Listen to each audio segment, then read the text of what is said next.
Good afternoon. Thank you for joining us for our webinar on the Federal No Surprises Act and its impact on Florida physicians.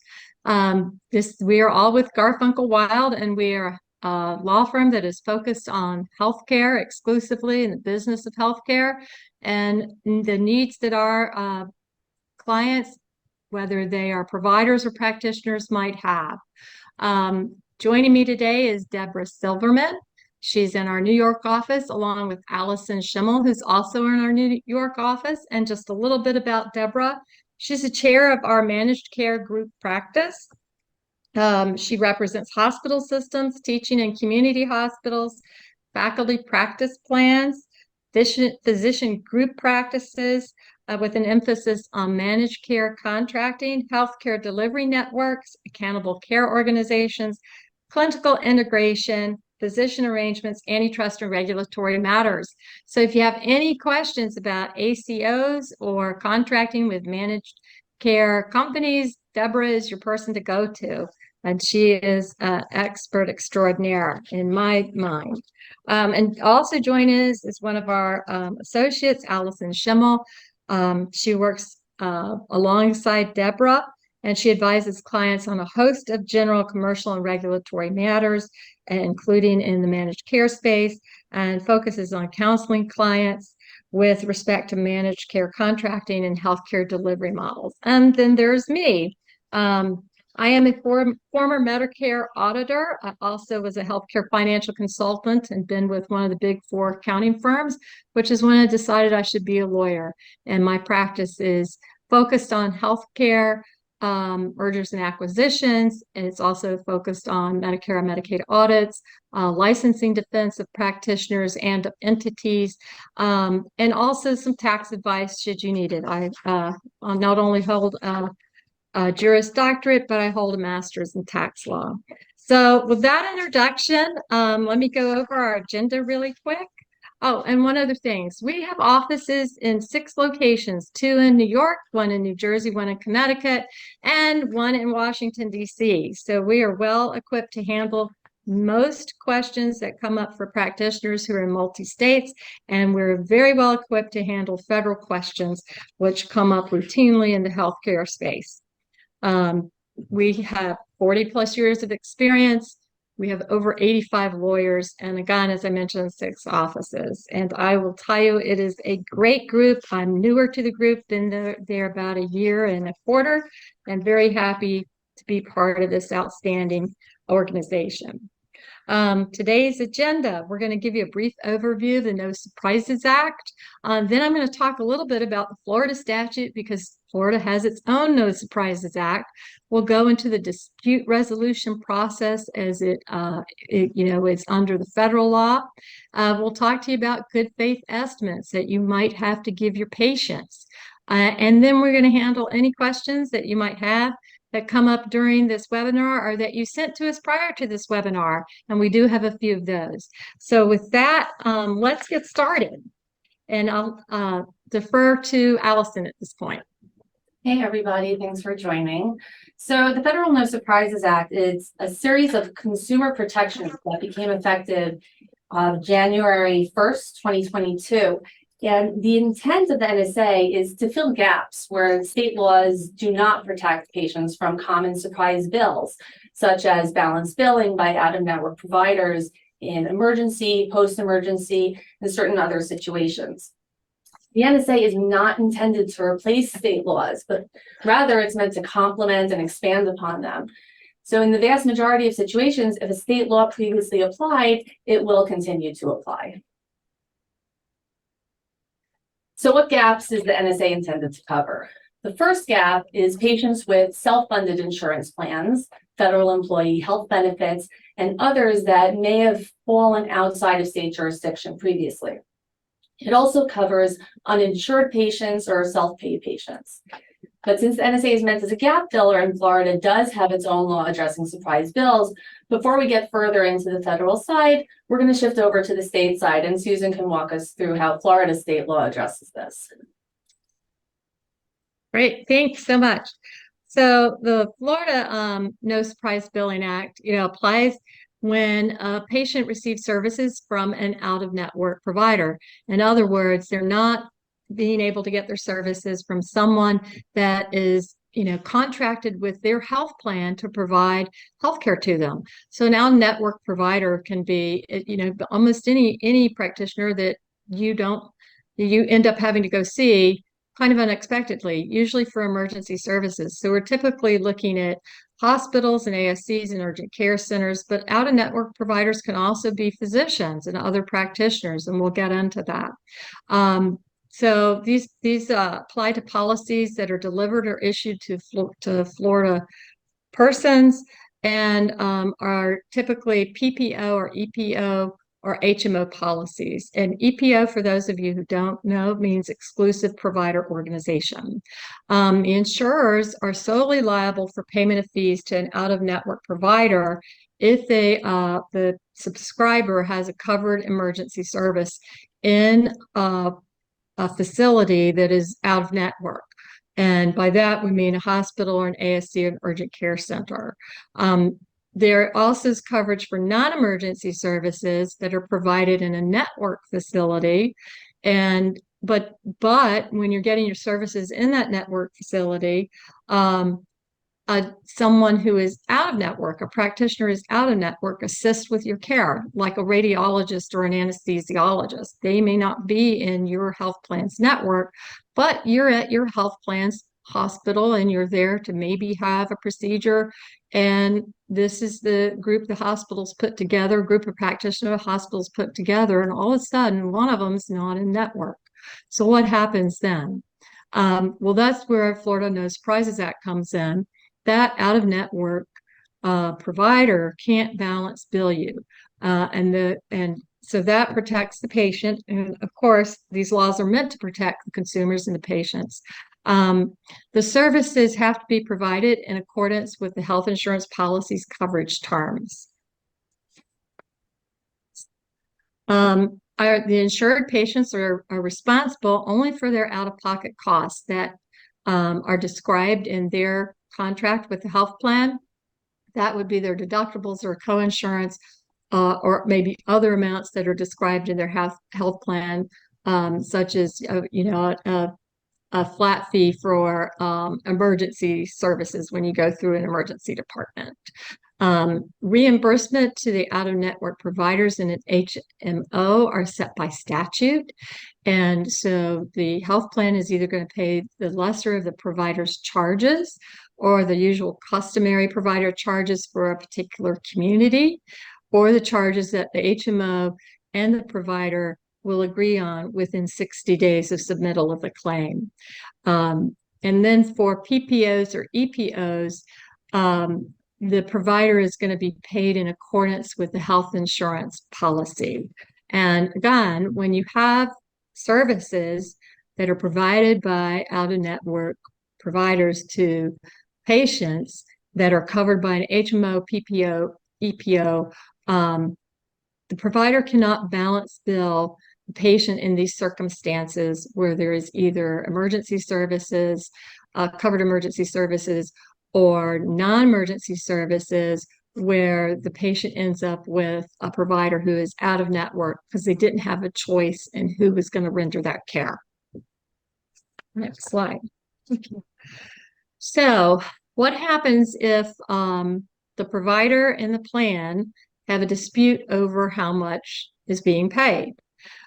So by statute, there is a dispute resolution process. The parties can either go to a court of competent jurisdiction or they can go to voluntary dispute resolution. The voluntary dispute resolution process is handled by the Agency for Healthcare Administration.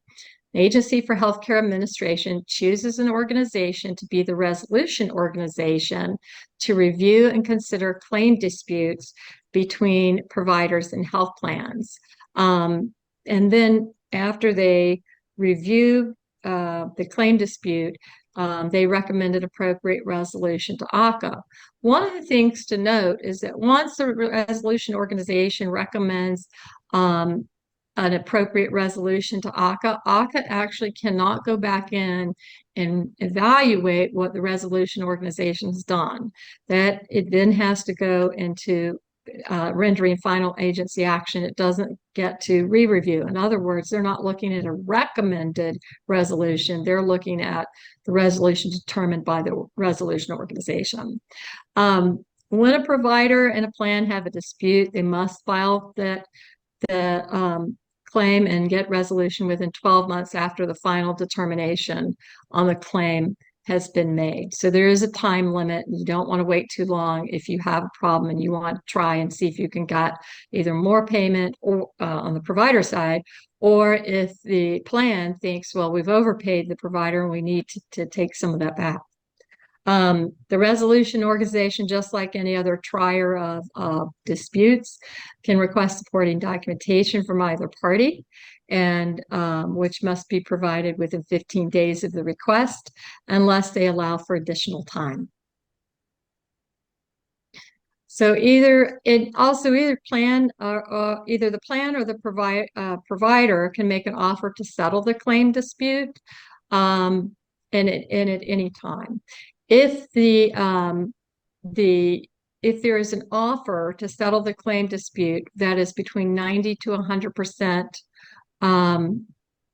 of the, let me restate that. If an offer recipient rejects an offer, and that offer had been 90 to 100%, and the final order is 90 to 100% of what the offer had been, then the recipient has to pay what's demanded in the final order to the offering party, and then is considered the non-prevailing party. And that's important, as you'll see in a minute.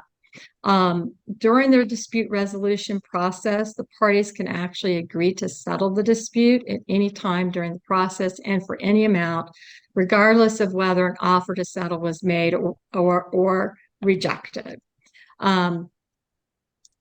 So skipping ahead a minute, the non-prevailing party must pay the cost of the review to the resolution organization. The statute and the rules don't set forth how much the cost is, but it will probably be based on the time spent by the resolution organization to review the claim and to determine the facts and review documents that support each party's side of the dispute.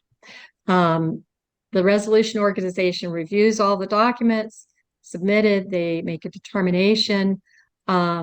They can allow parties to have an evidentiary hearing, present evidence and witnesses, just like any other dispute, whether you're in arbitration or whether you're in a bench trial or a jury trial. So very similar in that process.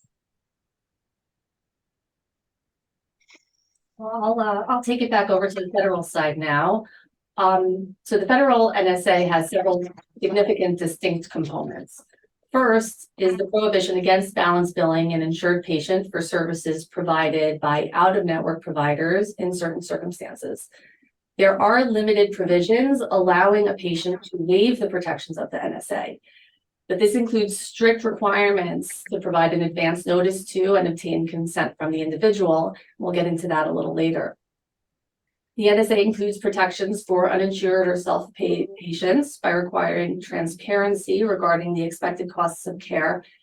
And finally, the NSA has its own distinct dispute resolution process, one for the insurer-provider disputes and another for any uninsured or self-paid patients and the providers. What is a surprise bill under the Federal No Surprises Act? These bills fall into two primary buckets. It includes bills from out-of-network providers to insured patients for emergency or post-emergency stabilization care, or for any service rendered at an in-network facility. Typically, a surprise bill is a balance bill. While that second category of services provided by an out-of-network provider at an in-network facility is pretty straightforward, it can be more difficult to determine when something is an emergency or post-emergency stabilization care. Typically, we can rely on the EMTALA definition of emergency governing here. Post-emergency services would continue to be covered by the NSA until the intending provider would determine that the patient is able to travel using non-medical transportation to an available in-network provider or facility within reasonable travel distance. Now, this is key. The NSA is not intended to change everything. It does not change traditional Medicare or Medicare Advantage payments. It does not change the obligation of a plan to reimburse out-of-network providers under the terms of a benefit plan that may provide for out-of-network coverage. It does not change the obligations of the provider to collect patient cost-sharing amounts or the obligations of the patients to pay those cost-sharing amounts. And it does not change any payment approach for cosmetic procedures. Probably the area where the most confusion seems to pop up here is this final bullet. Non-emergency services that are provided at an out-of-network facility are not covered by the NSA. The NSA only addresses services provided by out-of-network providers at an in-network facility. So what does this mean? What happens if the insurer pays less than the out-of-network provider's bill charges and the provider disagrees with the amount they received? The out-of-network provider would then move on to use the IDR process. Resolution for these disputed claims are restricted to being between the provider and the insurer. Only the provider and the insurer are involved in the IDR process. The patient has no role and no exposure. Now, before we get into the details of the IDR process, it's notable that the NSA does allow the opportunity for patients to waive the protections we just discussed, which would allow out-of-network providers to balance bill the patients. However, patients can never waive these protections for bills that relate to emergency care or covered post-emergency stabilization services. They cannot waive it for ancillary services, which include anesthesiology, radiology, pathology, neonatology, assistant surgeons, hospitalists, intensivists, and diagnostic services such as labs and radiology. Additionally, if a patient receives services from the out-of-network provider because there was no other in-network provider at the facility able to provide the services, then the patient cannot waive the protections of the NSA. And the reason why patients can never waive their protections in these cases is because these are situations and services where the patient has no meaningful control over who's providing their care. Remember that the Federal No Surprises Act is a consumer protection law. By prohibiting waivers in these instances, the NSA is making sure that the patient remains protected. Now, if the services don't fall under one of those categories, then the out-of-network provider can have a patient sign a notice and consent agreeing to be responsible for payment. If the notice and consent is done correctly, it takes the matter outside of the NSA. The subsequent bill would not be considered a surprise bill. Therefore, it's crucial that if you're using the notice and consent, it must be done properly. If it's not, it can result in penalties of $10,000 per violation. The key things to keep in mind here in order to follow the proper procedures, there are specific timeframes within which this notice and consent must be provided to the patient in order to be valid. Patients can revoke their consent at any time before the service is rendered. If the patient did consent, then the provider needs to notify the payer. But most importantly is the form itself. CMS actually published a standard notice and consent form, and we've included the link here for you. Don't play around with this form. Use the CMS form. There's no need for you to be developing or creating your own forms. Allie, let me just interject here for a moment, because the first time I actually worked with Susan, I believe, was over a form that a Florida attorney had been proposing to a mutual client of Susan's, and she and I had a discussion that you should not be using it. And even if a lawyer wants to sell you a new form, don't use it. You are taking on unnecessary risk. The CMS was kind enough to give you a form, and granted, you'll take a look at this link. It's long. It's a bit cumbersome, but use it. Somebody just, by the way, somebody just asked for a link. The link, we will be sending out our slides after this presentation to those who are registered, but it's very easy to find online. You just put in CMS notice and consent form. And when the form comes up, you're going to see one says prior to a date and one says post. I think, I forgot, there's one that's more there are two different options. You'll take the one that's applicable to the time period going forward. Thanks, Deb. Okay, so it's a surprise bill. What happens now? The out-of-network provider bills the payer, not the patient. And it's up to the payer to tell you what the patient's cost sharing responsibility is. Once they do, the provider is able to bill the patient for that amount. Keep in mind that that amount is not the same as balance billing. The insurer is then required to make an initial payment, which is the full payment that the insurer believes is due to the provider. If the out-of-network provider disagrees with this amount, then you move on to the IDR process. Okay, QPA. So you've probably heard the term QPA or qualifying payment amount thrown around a lot. What does this mean? Basically, the QPA is the plan's median contracted rate for the same or similar items and services in the geographic region. The QPA is calculated by the insurer, and it is not subject to challenge by the provider. It's also not really subject to review by the IDR entity. And even if it could be challenged or reviewed, the methodology for computing it makes it nearly impossible to challenge successfully. Since this calculation lies solely with the payer, payers were able to figure out very quickly how to use this to their benefit in order to manipulate the IDR process in their favor. And this has resulted in multiple court challenges against the NSA and specifically against the implementation of the IDR process. The most impactful challenges so far have come from the Texas Medical Association, which filed a series of challenges to the regulations implementing the IDR process. As a result, the courts have struck down various elements of the regulations, which in turn has caused a ping pong of CMS suspending and reopening the IDR process. In the first two challenges, referred to as TMA 1 and 2, providers challenged the implementing regulations because they created a presumption that the offer closest to the QPA should be chosen. They asserted that this improperly restricted the arbitrator's discretion and unlawfully tilted the arbitration process in favor of the QPA and the payers. And the court agreed with the providers. And this resulted in an initial pausing of the IDR process while they sort of figured out how to move on from that. In the third challenge, TMA 3, providers challenged the department's regulations governing how the insurers calculated the QPA. And they argued that the regulations permitted insurers to artificially depress the QPA in conflict with the act. And this again was tilting the arbitration process in the insurer's favor and resulting in unacceptably low payments to providers. Once again, the court agreed with providers.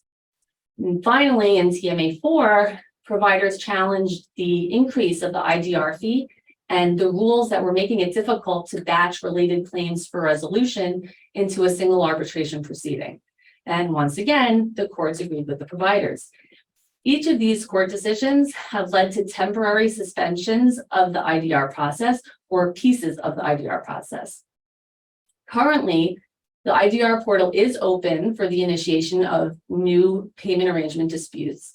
However, the departments have also just issued a new proposed rule fact sheet for the IDR process and are requesting comments on it. It's attempts to address various elements that were struck down, specifically actually right now requesting comments on batching and the administrative fee.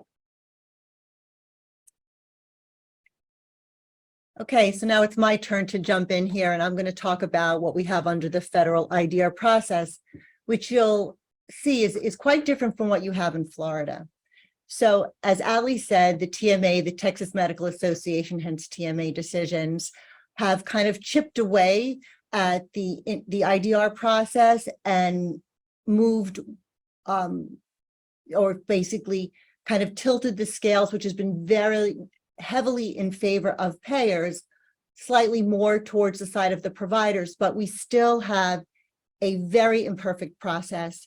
It is administratively burdensome. It's confusing. We actually debated about how much detail to give you during this presentation because it is so dense and you have to be very, very careful on all the timeframes that are in there. We're going to highlight some of them for you.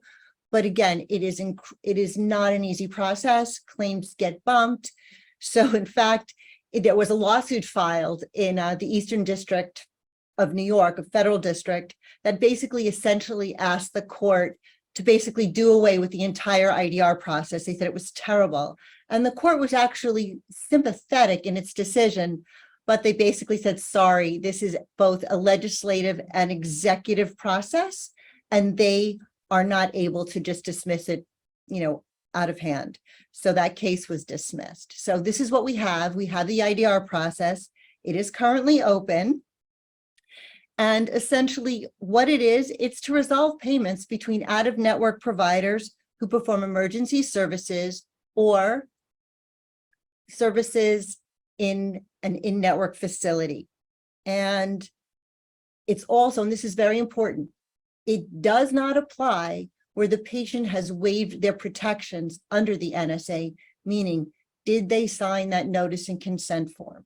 If a patient has signed that notice and consent form, the IDR process does not apply, which means if a provider has a dispute with a patient or with a payer over the amount of money they received for either emergency services the patient cannot waive. But for the out-of-network provider service in the in-network facility, if there's a dispute over that and the patient has signed the notice and consent, the provider's sole recourse is with the patient. And that to a lot of providers is not acceptable. To others, they're willing to go after a patient, but we'll talk about a little bit more about the good faith estimate. That's part of the notice and consent. A couple slides down. Here's another link with the instructions about how to initiate the disputes. Also, it's only been close to 2 years since the initiation of the Federal No Surprises Act and the IDR process. And finally, health plans are coming around to having their own portals, which I believe is helping the process somewhat. Okay. So here's some of the key stages. Well, the first stage is the open negotiation period, which means the provider gets the initial payment from the payer. They look at it and they say, this is ridiculous. I didn't do a 7-hour procedure to get paid $500. And then within 30 business days of receipt of that payment, you have to reach out to the payer and basically try to negotiate or try to have a negotiation with respect to the payment. Now, one of the changes that came out on the proposed laws that came out the end of October is requiring the payer to respond, that they have to respond within 15 business days. So at least if that rule gets forward, you're going to get a response. More often than not, a provider may reach out to the payer and you get radio silence. I'm actually dealing with this right now. We reached out to Cigna on behalf of a client, and the clock has been ticking. And then I get a call, I get an email, I don't know, 20 days in, let's say, from Cigna saying, oh, gee, I can't open, the request for the open negotiation. So they said they were supposed to get back to me by tomorrow. I'll let you know if we ever hear back from them. But the likelihood is we may not hear back. And then if we don't hear back, now we're in IDR. And IDR must be initiated within 4 business days after the end of the 30 business day period for open negotiation. So somebody at your practice, if you're an out-of-network physician and you are dealing with payments from health plans that you want to challenge, you must be carefully tracking these days. And again, it's administratively very burdensome. So then you basically have the opportunity now. Let's say you've ticked, you've crossed your I's and you've dotted your I's and you've crossed your T's, and now you have to submit information. This is very different than what Susan spoke about under Florida. Florida, I think it's, the lesser of 3 different categories, which was lesser of charges or usual and customary or whatever you and the plan have agreed upon. Here, it's a baseball arbitration. So essentially, the provider is going to submit their offer, the plan is going to submit their offer, and the IDR is ultimately going to decide. In addition, the provider is able to tell them about their expertise, their experience, why they deserve more than the plan is giving, the market share, if they hold market share, or if not, if they're basically feeling they're being preyed upon because they don't have market share. the type of procedure. I've been dealing with clients who do very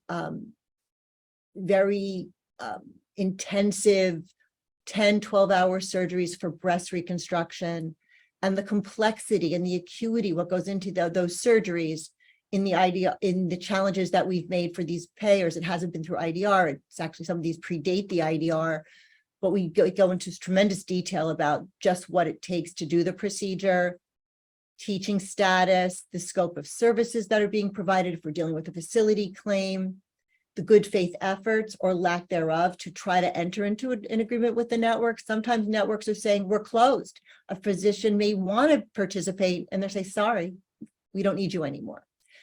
And also the contracted rates, if applicable, between the parties during the previous 4 years. What's probably most important is what you're not allowed to submit. You're not allowed to submit usual and customary rates. You're not allowed to submit your bill charges, and you're not allowed to submit what the Medicare and Medicaid programs would pay for a similar procedure. So we've been trying to be creative in counseling clients on what you should submit. And that may be, let's say you're not able to get a fair rate with a particular payer, so you're out of network, but you have contracts with other payers. What's your average rate under those contracts to show how you're being underpaid? Because going back to what Ali talked about, QPAs have turned out to be ridiculously low. So you're showing what an unreasonable amount that is. And remember, just before we move on to the offer submission process, you have to make sure that you don't include any confidential information that you have in your contracts with the other payers, which is why I recommend maybe you do an average. Every contract that I've ever seen, and I have done a ton of them over the years with payers, have contained confidentiality clauses. So despite all the emphasis now on price transparency and whatever's available publicly, that's fine. But your contracted rates, if they are still subject to confidentiality under the terms of your contract, do not submit them, because the plans, if they find out about it, will be very angry. Okay. So again, here you go. There's now another time frame. You have 10 business days after you select an IDR entity, which is another process which we spared you the detail of, to submit your offer. And here on the slide, we tell you what you need to include. It's the dollar amount. It's any additional information that the IDR may have requested. It's a percent, how your dollar amount is a percentage of the QPA. It could be 500 times QPA. Don't let that scare you. And again, you give your provider size, specialty, geographic area for the plan. As I said, we are now in arbitration, and we're in baseball arbitration. The IDR does not have the ability to, meet in the middle or convince you to change your offer. No, once you submit your offer, the provider's offer is in, the payer's offer is in, and the IDR selects one within 30 days of submission. The key here is your offer needs to be reasonable if you're a provider. You can't sit there. If you have crazy charges and you never collect those charges, are your charges really reasonable? Maybe you should be thinking about, yeah, you know what? I never get these charges, or I always get these charges, in which case you go for them. But there are a lot of physicians out there who, when I ask about their charges, they go, oh, we never get paid our charges anymore. So you always want your charges to be greater than any amount you've agreed to accept from a payer, because almost all the managed care plans have lesser of clauses. They're going to pay you your charges, whatever's less, your charge or the negotiated amount, or maybe sometimes they say, or Medicare, there could be stages, but what you want to make sure is that your offer is something that's going to make sense to the IDR. It doesn't have to be low. It doesn't have to be, just $1 more than what the plan is asking, but it should be reasonable, because we want the IDR to pick your offer. The problem here is once the IDR issues its determination, it's non-appealable. You're stuck with it. And you also have to pay, the loser pays. Luckily at this point, it's not an expensive submission. I think it's $50, but still, who wants to pay? We want to make sure that you're submitting and you're winning. And here's another administrative hurdle. Not going to get too much of the weeds of this one. So once you submit a claim, you have to wait 90 days before you can submit another similar claim. Let's say you're a breast surgeon and you repeatedly are doing these same types of services. Well, you do one and I got to wait 90 days to do the next. So this is really it's an arduous process. You have to really stay on top of it.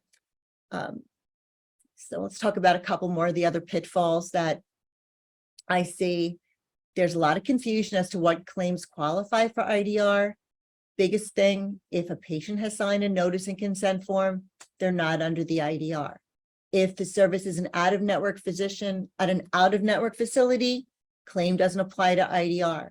If there's a state product, if Florida law applies, you have to go to the Florida dispute resolution process. Luckily, the Florida dispute resolution process is much more forgiving in terms of timeframes. So if you would apply to the IDR feds and find out, oh, gee, it's a Florida process, you should be okay to make it back into the Florida dispute resolution world and not be out of luck. Also, there's a tremendous backlog of claims because of all the stop and starts of the process and the victories, the pro-provider victories of the Texas Medical Association, but the backlog is tremendous, tens of thousands of claims backlogged. And then my favorite, which is the latest issue that I started to hear about kind of the end of the summer, which is the plans, when they lose, they still don't pay, which, strikes, me as just insane, because clearly when they win, they have no problem accepting the award under those circumstances. And according to an article that I read in Axios, this was August 2023, 33% of the awards are paid incorrectly when the when the payers do pay, and 52% are not paid at all. I have a client right now who is suing to get paid on their determinations from IDR. So it's a federal law. I still don't understand how a payer can just simply ignore the award. And I said we were going to get to some good faith estimates, just a couple slides on this. As part of the notice and consent form, you have to provide a good faith estimate of the cost of care. And a good faith estimate, according to the federal government, is defined as notification of expected charges for a scheduled or requested item or service, including item or services that are reasonably expected to be provided in conjunction with the item or service that you're providing. And CMS has issued guidance documents for calculating good faith estimates. I also know there are private companies that have developed software for good faith estimates. I have not heard a lot of issues with actually coming up with a good faith estimate from providers. What I hear all the time is if I hand my patient a good faith estimate, they're not going to want to have the service from me because they're going to be frightened about the dollar amount of the good faith estimate. Again, I go back to my comments about charges. If you are never receiving your charges, then think about adjusting them. And you can't just adjust them for one particular patient, right? You have to look at your overall, your charges are your charge. You don't want to be accused of somehow discriminating against one payer or one patient because you've adjusted your charge. Your charge is your charge. But look at them. You probably might have had them for years and not really paid a whole lot of attention because, well, I never get them. What difference does it make? But it makes a difference because that's what goes out on your claims. And it makes a very big difference when you're dealing with good faith estimates. Susan, I believe that there's another Florida statute that impacts information that has to be provided to patients. I believe it impacts cash-based practices. Can you tell us a little bit about that? Yes. So, we have a number of cash-based practices in Florida, particularly South Florida. And, one of the reasons cash-based practices have popped up is one, our practitioners are kind of burned out with trying to keep up with all of the requirements payer has, everything they have to do to be in compliance with being in network and getting payment. It's a bit burdensome for them, and they just want to practice their profession. And the other is there are some things that insurance companies are never going to pay for, certain cosmetic procedures or certain functional medicine procedures or treatments. Insurance isn't paying for those yet. So we have we have practitioners that have what's called a direct care agreement. That's actually under our insurance code, although it's not considered an insurance product. And that statute says if you have a direct care agreement with a patient, the practitioner has a direct care agreement with a patient, they have to, one, tell them how much the membership with the direct care agreement is going to be per month. They have to tell them what items or services, treatments are included in that under the direct care agreement program in the membership. And then if there are items, services and treatments that aren't included, they have to be able to provide the patient with the cost or the charge for that item of service, because it's not covered under their monthly membership amount under the direct care agreement program. So we do have a statute that says, providers, you do have to let your patients know for things that are not, included in a direct care agreement. You've got to give them your list of charges upon request. And the same goes too when you go to a practitioner. Let's say you have insurance, but you're going to end up with a non-covered charge. Like if you go to the dermatologist and you decide you want to get some refreshing, that's not going to be covered by your insurance. And I got to give kudos to the dermatologists. I think they do a great job of letting their patients know how much services are for Botox, for fillers, for peels. They have them like in bold in their offices, and they have a pamphlet they can give you and a cost sheet they can give you. And they're very diligent about making sure the patient is informed as to how much they're going to pay out of their pocket. And that really applies to all of our practitioners who are going to have services that are not covered by an insurance plan or not covered by a direct care agreement. The patient has a right to know how much that charge is going to be. Thank you. So moving on, let me give you some details about good faith estimates under federal law. Timing, you have to give somebody 3 days before the date of an appointment or upon request. Now, if somebody is coming in for a same-day appointment, urgent care, you don't have to give a good faith estimate unless the patient asks for it, but you're not subject to obviously that same 3 day in advance. And it applies to services where the patient either doesn't have insurance or chooses not to use their insurance. Now, a patient can walk in and let's say they're coming in for a sexually transmitted disease test. And they don't want their employer potentially to know about this test. They can walk in and say to a provider under federal law, under HIPAA, I don't want you billing my insurance. And there are forms that you have to follow, and that's for a different day to talk about. But there are forms that a patient can elect to use if they want to pay cash up front, and if they don't want their insurance billed. That would also be covered by a good faith estimate. You have to give the patient in advance and let them know the test is going to cost you X dollars. Can include a range of codes and fees. And the issue is, well, it has to include expected services as well. For example, let's do a colonoscopy. Colonoscopies, a screening colonoscopy, somebody wants to go out of network and they want to do it at a hospital outpatient department. You're going to give them the good faith estimate. You're also going to tell them in that estimate, here's this cost for the screening colonoscopy. I'm also going to include polyps because fairly often a patient will have a polyp removed, separate code. You would need to include that as well. You don't have to be perfect. There is some leeway. I think it's $400 either way, that you didn't do it. So maybe if you want, err on the side of being a little more, well, it could include this and it couldn't include that.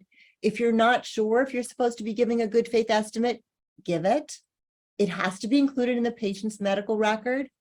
You can also do it electronically, but it has to be printable. So those are some of the details that go with good faith estimates. And lastly, on good faith estimates, there was a provision in the Federal No Surprises Act that talked about a convening provider, and that's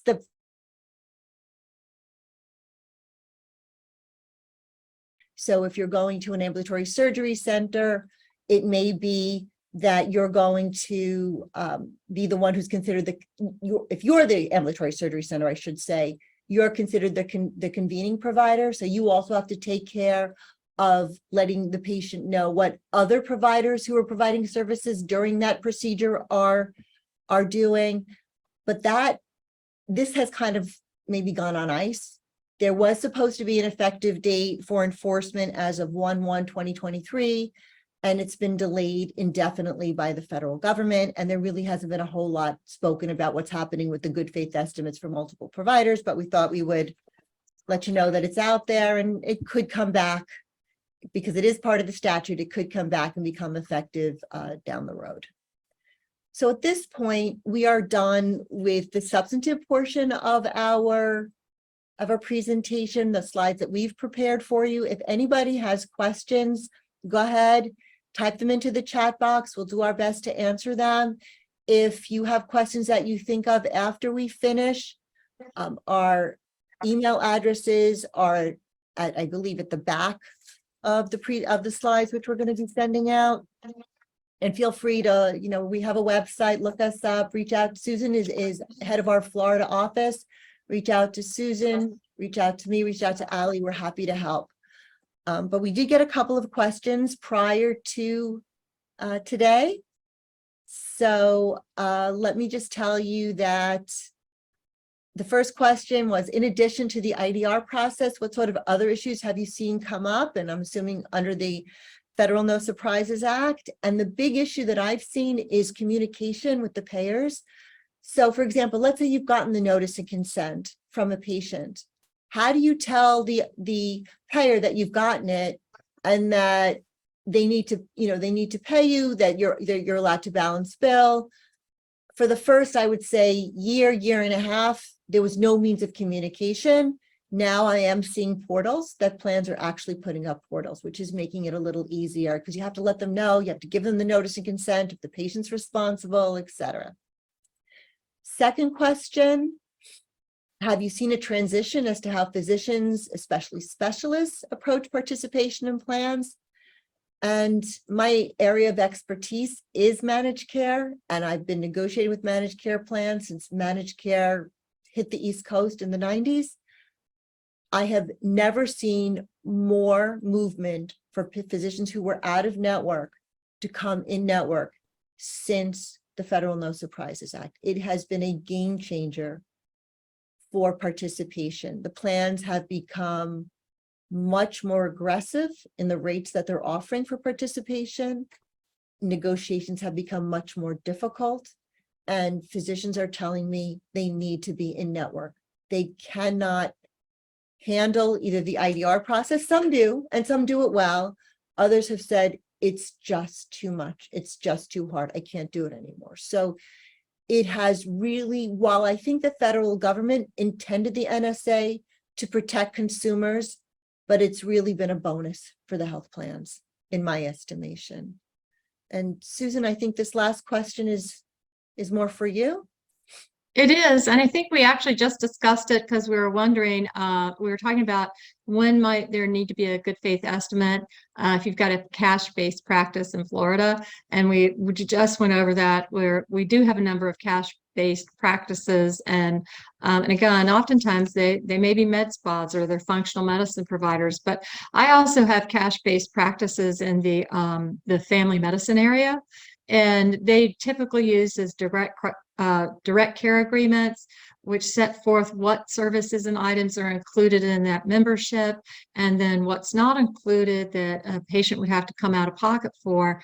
The practice is required to give them a list of the items that aren't in their under their contract and how much each item or service cost or the close estimate to how much it costs.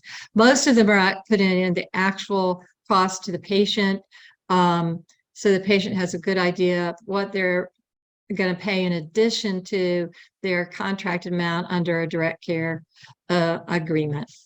So we have that. I think we have a question. We have actually, I think we have a couple. So yeah. You want to take the first question? It's sure, what about using this? Go ahead. Oh, I was sorry. We're talking over each other. I apologize. We have a question regarding what is the current status of the law on whether there is a private right of action under the NSA to enforce an IDR determination. If you're asking me, if you have a determination and a plan refuses to pay, you can sue to get that enforced. I mean, you have to, it's a judgment that you're looking to get enforced, like any other judgment that you get from a court or you get from an arbitrator. They can be enforced as a matter of law. And we know that we have clients trying to enforce them right now. I hope that answered, that was the question you were looking to have answered. There is no private right of action to challenge the structure of the IDR. That got shut down. As I said, it got shut down in federal court in New York. But as to any particular determination, it can be enforced and it should be enforced. I think the plan should really be held to account. And I would love for there to be some type of penalty on a plan that just refuses to pay. They have no legal right not to pay what the IDR determines is the amount.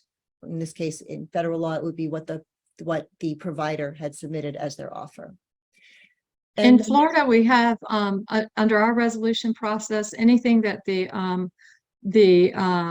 resolution company comes up with and that ACA has to make final is subject to judicial review. So if one of the parties is disappointed, doesn't like the outcome, they can actually challenge it in the court. So there's another question here, which I think is interesting, and I think it's probably to all of us. Can one charge an hourly rate for consultation according to federal and Florida statute? So are you asking, and maybe you could chat back to us and just let us know, are you asking whether you can bill for a consultation based on an hourly rate? In other words, your E&M code for a consultation service? Or are you saying that when you submit your offer, what you're saying is, this is what I believe I'm entitled to because, like a lawyer, my time is worth something and my hourly rate for a consultation was $350. I think. So in other words, okay. Yeah, okay, so we've got clarification. So the question is, if you've agreed with the patient directly as to what your hourly rate is, so that's a private pay agreement. And if that's dealing with what's in your office, that's fine. What happens within a doctor's office is not covered by the NSA. That's an agreement with your patient. The issue there is, though, if you're agreeing with one patient that this is what you're agreeing to do to pay for that particular service, that's an exception. When you bill your consultation codes, what charge are you putting in? So you have to be careful that if the exception suddenly becomes the rule, are you basically having different payment rates with different patients? We don't recommend it. Honestly, if your charge should be your charge, and if somebody has financial aid, that's a different story. We're not talking about financial need or something that is protected about. You can do that, but you don't want to charge Mrs. Smith $200 and Mr. Jones, yes, $500. But now okay, we got more clarification. Yeah. Sliding scale for need is absolutely acceptable. Yeah, and I can answer this a little bit when it comes to Florida practices, that when you're using the direct care agreement, you absolutely can put in there if in the menu of services for the direct care agreement, the patient is entitled to, let's say, so many services per month, like maybe 2 office visits or telehealth visits a month, and then maybe 2 consultations outside of that per year for other things that are not routine. You can actually include it in your direct care agreement under how much they pay per month for that. Or if it's in addition to what they would get under their menu of services in the direct care agreement, you absolutely can set your amount and let the patient know this is going to be what their out-of-pocket is. And you are allowed to use a sliding scale for need. But you have to have policy and procedure on how you're going to implement that sliding scale for need.